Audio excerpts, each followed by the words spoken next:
اور بھی لومڑی سدھر گئیں۔ بندر میاں تو مشہور ہی اپنی نکالی اور شرارتوں کی وجہ سے تھے، جس سے جنگل کے تمام جانور لطف اٹھاتے، لیکن بی لومڑی کو ان کی یہ حرکت سخت ناگوار گزرتی تھی، کیونکہ اکثر و بیشتر وہ بندر میاں کی شرارت کا نشانہ بنتی تھیں۔ بات محض شرارت تک ہوتی تو کوئی بات نہ تھی، بندر میاں مذاق مذاق میں لومڑی کی بےزتی کر دیا کرتے تھے، اور اپنی عزت تو سبھی کو پیاری ہوتی ہے۔ بی لومڑی نے تہیہ کر لیا تھا کہ وہ بندر میاں سے اپنی بےزتی کا بدلہ ضرور لیں گی، اور جلد ہی بی لومڑی کو موقع بھی مل گیا۔ ہوا یوں کہ بی لومڑی کو سخت بھوک لگ رہی تھی۔ انہوں نے چٹپٹی چاٹ بنائی جسے ندیدوں کی طرح جلدی جلدی کھا رہی تھیں۔ اپنی انگلیاں چاٹ چکیں تو پیالہ زمین سے چاٹنے لگیں۔ بندر میاں جو اتفاقاً وہاں آ نکلے تھے، بڑے اشتیاق سے بی لومڑی کی ندیدی حرکتیں دیکھ رہے تھے، اور وہ اس سے بے خبر مزے سے چٹخارے لیتی جا رہی تھیں اور کہتی جا رہی تھی، واہ مزہ آ گیا، کیا چاٹ بنائی ہے میں نے، واہ بی لومڑی واہ۔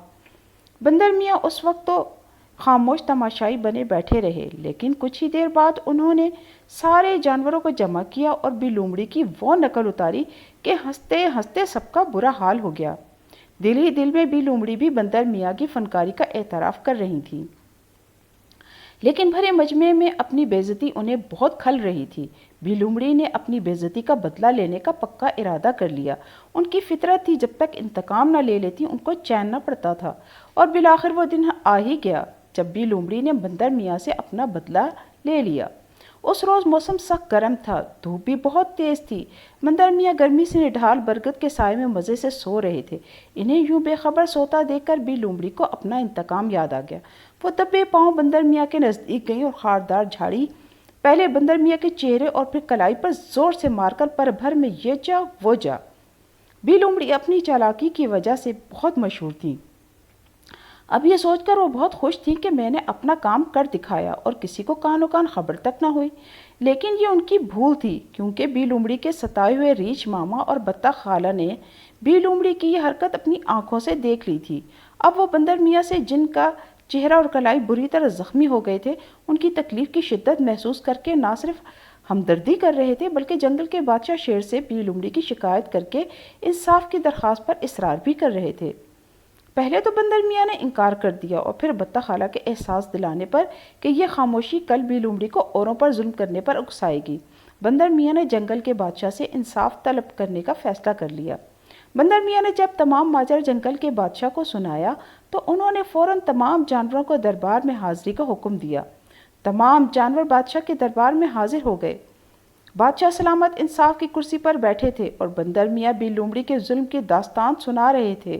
ان کا زخمی چہرہ اور کلائی سے رستا ہوا خون بی لومڑی کے ظلم کی گواہی دے رہا تھا۔ بطخ خالہ اور ریچھ ماما نے بی لومڑی کے خلاف حلفیہ گواہی دی تھی۔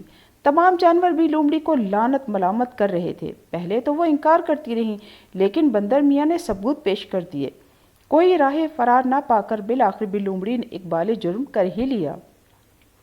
جنگل کے بادشاہ شیر نے اپنی گرجدار آواز میں فیصلہ سنایا کہ 1 ماہ تک جنگل کے تمام جانور بی لومڑی سے کوئی تعلق نہیں رکھیں گے اور شاہی دربار میں ہونے والے جشن میں بھی بی لومڑی شرکت نہیں کریں گی۔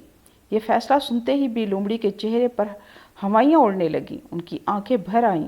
جنگل کے اس سالانہ جشن کی تیاری تو وہ کئی ماہ پہلے سے کر رہی تھی۔ بی لومڑی منہ بسورے کبھی حسرت بھری نظروں سے اپنے ساتھیوں کو دیکھتی جن کے ساتھ مل کر انہوں نے اس جشن کی تیاری کی تھی، اور کبھی بادشاہ سلامت پر التجا بھری نظریں ڈالتی۔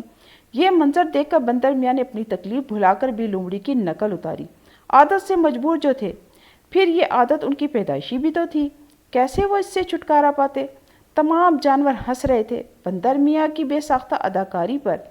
شیر بادشاہ بھی مسکرا دیے۔ اپنی بھد اڑاتے دیکھ کر بی لومڑی شرمندہ بھی ہوئی اور اداس بھی۔ بندر میاں کو تو وقتی طور پر غصہ تو آ گیا تھا، لیکن اب انہیں افسوس بھی ہو رہا تھا، کیونکہ بی لومڑی کی کافی بے عزتی ہو چکی تھی۔ خود بندر میاں کو بھی اپنی غلطی کا احساس ہو رہا تھا کہ ایسی شرارت یا مذاق نہیں کرنا چاہیے جس سے کسی کی عزت خراب ہو یا کسی کی دل آزاری ہو۔ فطرتاً بندر میاں بہت رحم دل تھے۔ انہوں نے بادشاہ سے بی لومڑی کے لیے معافی کی درخواست کی تو ان کی سفارش پر لومڑی کی سزا ختم کر دی گئی۔ بندر میاں کی رحم دلی اور درگزر سے کام لینے کا بی لومڑی پر ایسا اثر ہوا کہ اس دن کے بعد سے انہوں نے کبھی بندر میاں کو کیا کسی کو بھی اپنی چالاکی سے نقصان نہیں پہنچایا۔ بی لومڑی نے بندر میاں سے معافی بھی مانگ لی تھی، اب انہوں نے انتقام سے ہاتھ کھینچ لیا تھا۔ دوسروں کو معاف کرنے اور درگزر سے کام لینے کا سبق بی لومڑی نے بندر میاں سے ہی سیکھا تھا۔